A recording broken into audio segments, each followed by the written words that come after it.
Be me. 27. Junior architect. Or, as my boss calls me, space occupier. Life is a series of drafting errors and caffeine overdoses. Tuesday morning. Deadline day for the Obsidian Tower project. Big client. Massive ego. Wants a building that looks like a shard of frozen time. Whatever that means. I've been awake for 38 hours. Bloodstream is 90% espresso, 10% panic. Standing in front of the scale model. It's beautiful. Made of balsa wood, acrylic and my tears. Boss walks in. Mr. Smartphone users. Henderson.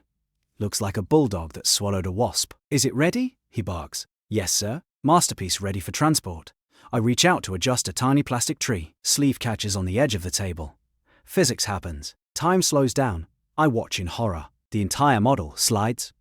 Gravity does its job, crashes onto the floor, shatters into a million pieces of expensive garbage. Silence.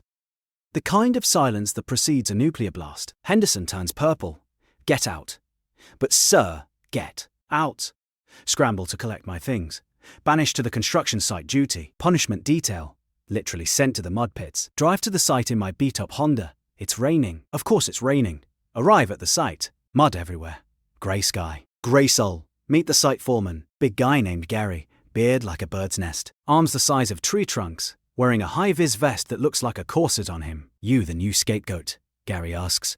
He knows. I'm the site liaison. I correct him. Right? Scapegoat? Put this on. Tosses me a hard hat. It's pink. Only one we had left. He grins.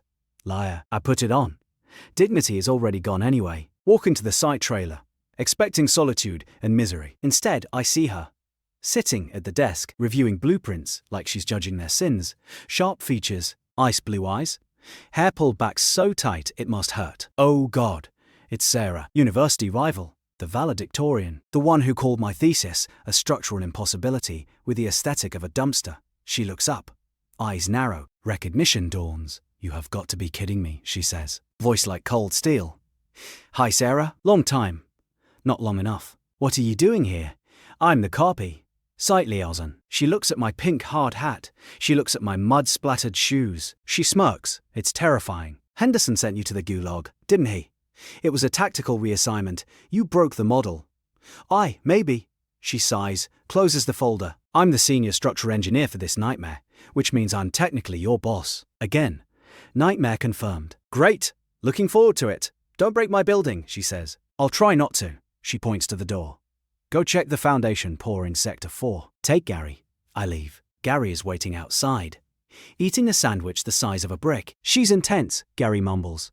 She's a cyborg, I say. I heard that, Sarah's voice from inside the trailer. Windows are thin. I want to die. Walk to Sector 4. Mud is ankle deep. Try to look professional holding a clipboard. Slip, flail arms. Do a majestic pirouette. Face plant into the wet clay. Gary laughs. Deep, booming laugh that echoes off the steel beams. Graceful, he says. Stand up. Covered in brown sludge. Look up. Sarah is standing at the trailer window. She shakes her head slowly. Closes the blinds. This is my life now. Next day. Cleaned up, mostly. Sitting in the trailer. Sarah's typing furiously on a laptop. We have a problem with the cantilever specs, she says, without looking up. Is it the load distribution? She stops, looks at me. Surprised. Yes, actually. How did you know? I'm an idiot. Sarah, not lobotomized. I read the brief. She turns the screen to me. The steel supplier sent the wrong grade for the truss supports. If we install these, the third floor becomes the ground floor. That's suboptimal. It's catastrophic. She rubs her temples. Looks tired. Humans have weaknesses. Interesting. I can call the supplier, I offer. They won't listen to a junior architect. I'll use my scary voice. She almost smiles. Checks herself. Fine. Try. But if you mess it up, I bury you in the cement mixer. Understood? I call the supplier. Put on my best assertive tone. Get put on hold. Listening to smooth jazz for 20 minutes. Sarah is watching me. Tapping her pen. Give me the phone, she snaps. Snatch it from my hand. Listen to me, you incompetence merchant, she says into the phone. Her voice drops an octave. Pure venom. If those beams aren't here by 6 a.m., I will personally come down there and dismantle your warehouse bolt by bolt. Silence on the other end. Good. Have a nice day. Hangs up. Hands phone back. Done. Remind me never to cross you. You already did. In third year, you stole my drafting table. It was an accident. You spilled glue on my final render. That was also an accident. You're a hazard. But she's not shouting. Progress. 2 weeks later. Rain hasn't stopped. Sight is a swamp. Morale is low. Gary brings donuts. Sugar for the troops, he announces. I grab a glazed one. Sarah refuses. Body is a temple, she mutters. Temple needs maintenance, I say. Slide the box toward her. She glares. Takes a donut. Eats it angrily. It's good, she admits. See, I'm right occasionally. Statistical anomaly. Sudden crash outside. We both jump. Run out. A pallet of bricks has fallen off a crane, smashing into the portable toilets. Thankfully empty, but the smell. Unholy. Gary is yelling at the crane operator. Sarah is pacing. Schedule is ruined. We're 3 days behind. We can make it up, I say. How? Unless you can control the weather. I can help with the night shifts. She looks at me, rain dripping off her nose. You need 12 hours of sleep to function. I've evolved. I run on spite now. She holds my gaze. Rain soaking us both. Fine. Tonight. We review the electrical schematics. Don't be late. Yes, ma'am. That night. 11 p.m. Trailer is cold. Just a small heater buzzing. Blueprints spread out over the table. Coffee cups everywhere. It feels like college again. Except she's not ignoring me. This wiring duct clashes with the HVAC. I point out. She leans in. Shoulder brushes mine. Smell of rain and expensive shampoo. Brain short circuits. You're right, she murmurs. I usually am. Don't push it. She sketches a correction. Her hands are steady. Precise. Unlike mine, which shake from caffeine. Why do you hate me? I ask suddenly. Mouth moving faster than brain. She stops drawing. Doesn't look up. I don't hate you. You act like it. You were frustrating. In school. Because I was clumsy. Because you were talented. Pause. Record scratch. What? She looks at me. Intense. You slept in lectures. You broke everything you touched. But your designs were inspired. It was annoying. I had to work for every inch. You just stumbled into brilliance. Stunned silence. I thought you just thought I was an idiot. You are an idiot, but a talented one. Thanks, I think. She goes back to the drawing, past the red pen. I hand it to her. Fingers touch. Spark, or maybe static electricity. Probably static. We need to finish this, she says. Voice slightly softer. Yeah. We work until 4 a.m. Fall asleep on the plans. Wake up. Drool on the blueprints. Classic. Something heavy on my shoulder. Look over. Sarah's asleep. Head resting on my arm. Face relaxed. Doesn't look like a Terminator anymore. Looks peaceful. Gary opens the door. Morning sunshine. Stops. Sees us. Grins wide. Pulls out his phone. Takes a picture. Blackmail material, he whispers. Sarah stirs. I shove Gary out with my foot. She wakes up. Blinks. Realizes position. Shoots up like a spring. I must have passed out. Smooths her hair. Face bright red. Me too. Long night. We got the work done though. Yeah. Awkward silence. Thick enough to cut with a trowel. Coffee? She asks, desperately. A month passes. Building is going up. We're a team now. Good cop, bad cop. She screams at the contractors. I bring them snacks and apologize. Efficiency is up 200%. Gary calls us mom and dad. I hate it. I love it. Late. Leaving the site. Walking to the parking lot.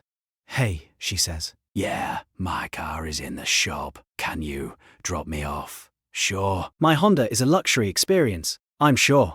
Get in car. Passenger seat is full of fast food wrappers. Start clearing them frantically. Classy, she notes. It's an ecosystem. Drive her home. Silence isn't awkward anymore. It's comfortable. Radio playing low. Arrive at her apartment complex. Fancy place. Doorman. Marble pillars. Thanks for the ride, she says. Unbuckles. Doesn't get out. Turns to me. You're not as useless as I thought. High praise. Don't let it go to your head. She leans over. Kisses me on the cheek. Quick. Soft. Good night, idiot. Gets out. Walks away. I sit there, touching my cheek. Brain rebooting. Drive home. Almost hit a mailbox. Worth it. The crisis. 2 days before final inspection. Major storm hits. Power out at the site. Some pumps fail. Basement is flooding. Henderson calls, screaming. Fix it or you're both fired. Rush to site. Pitch black. Rain horizontal. Find Sarah in the basement. Water up to her knees, holding a flashlight in her mouth. Trying to restart the backup generator. Sarah. She spits out the light. It won't start. The intake is clogged. We need to clear the external valve. It's outside. In the mud pit. I'll go. Don't be a hero. You'll drown in sludge. I was born in the sludge. Run outside. Wind howling. Can't see anything. Find the valve. Buried under debris. Digging with bare hands. Freezing. Hands numb. Finally find the wheel. Stuck. Pull with everything I have. Muscle strain. screaming at a valve in the rain. Turn! It creaks! Turns. Whoosh of water. Pumps kick in. Hum of machinery. Collapse in the mud. Victorious. Look up. Sarah is standing over me, holding an umbrella that is useless in this wind. You did it, she yells over the storm. I am the god of plumbing. She laughs. Actually laughs. Helps me up. We're both soaked. Shivering. Let's get inside. Back in the trailer. Towels around shoulders. Drinking terrible instant coffee. You saved the project, she says. We saved it. She looks at me. Really looks at me. You're freezing. I'm okay. She moves her chair closer. You're shivering. Wraps her towel around me too. Cocoon of warmth. Why do you always have to be so dramatic? She whispers. Keeps life interesting. Faces inches apart. Tension returns. Higher than the voltage on the generator. You have mud on your face, she says. Reaches out. Wipes it with her thumb. Hand lingers. Sarah, shut up. She kisses me. Not on the cheek. Real kiss. Taste of coffee and rain. Sparks fly. Actual sparks. The heater shorts out behind us. We break apart. Laughing. Did we just break the heater? I think we broke the laws of physics. The inspection. Next day. Suits everywhere. Henderson looks pleased. Doesn't know we almost drowned. Doesn't know the basement was a swimming pool 12 hours ago. Building looks perfect. Sarah is in her power suit. Clipboard armor back on. But she catches my eye. Winks. Subtle. I trip over my own feet. Recover. Gary saw it. Gary gives me a thumbs up, mouthing my man. Inspection passes. Henderson shakes my hand. Good work. Keep this up, and we might let you touch a model again. Let's not push it, sir. Celebration. That night, the whole crew is a dive bar. Gary is singing karaoke. Something by Queen. Badly. I'm sitting in a booth. Sarah slides in next to me. So, she says. So, project is done. Back to the office. Back to being rivals. I look at her. I don't think I can compete with you anymore. You've seen me covered in mud. True. The mystique is gone. She plays with her coaster. I have a new project starting next month. Oh, high rise. Downtown. Need a second in command. Sounds intense. It is. I need someone who notices details I miss. And someone to blame when things break. I am excellent at being blamed. I know. She slides her hand under the table. Takes mine. Squeezes. So, you're in. Only if I get a blue hard hat this time. Negotiable. And no glue. We'll see. 6 months later. New site. 50 stories high. Wind whipping around. I'm holding the blueprints. Sarah's yelling at a crane operator. She looks back at me. Smiles. The kind of smile that makes you forget you're standing on a girder 500 feet in the air. I walk over to her. Trip on a cable. Drop the blueprints. They scatter in the wind, flying away like giant white birds. Sarah stares, mouth open. Did you just? I felt they needed to be free. She stares for 3 seconds, then laughs, head back laughing. Grabs my collar, pulls me down for a kiss right there in front of the crew. Gary whistles from the lower deck. Get a room! We break apart. You're firing me, aren't you? Not a chance, she says. Who else would make my life this chaotic? I try. Pick up the backup copies from the truck. You made backups. I'm dating you. Of course I made backups. Smart, I know. She turns back to the city skyline. I stand next to her. Chaos and order. Perfect balance. Life is good, even if I am about to fall off a building. Later that evening. Her apartment. Watching a movie. The Fountainhead. This movie is pretentious, I say. It's a classic, she argues. It's architecture porn for sociopaths. Eat your popcorn. Doorbell rings. It's Gary, holding a housewarming plant. A cactus. For the happy couple, he booms. We're not moving in together, Gary, Sarah says. Yet? Gary winks. Barges in. I brought beer. Fine. Stay. Gary sits on the pristine white couch. I cringe. Sarah sighs. But she's smiling. We drink beer. Argue about structural loads. Gary tells stories about falling into septic tanks. Look at Sarah. She's relaxed. Happy. Look at Gary. Best wingman in history. Look at myself. Still a disaster. But her disaster. Phone buzzes. It's Henderson. Where are the revised specs for the lobby? Text back. Sent them yesterday. Lie. Look at Sarah. Did we send the lobby specs? I did. While you were looking for your keys, I love you. I know. She rests her head on my shoulder. Gary changes the channel to wrestling. Now this is structure, Gary says. We watch men in spandex throw each other. It's perfect. 1 year later. Company Christmas party. Boring speeches. Cheap wine. Henderson is drunk, talking about synergy. I'm hiding by the shrimp cocktail. Sarah finds me, wearing a black dress that should be illegal, hiding, strategically repositioning. Come dance. I don't dance. I flail rhythmically. I know. It's hilarious. Come on. Drags me to the floor. Slow song. Thank God. Safe zone. Arms around her waist.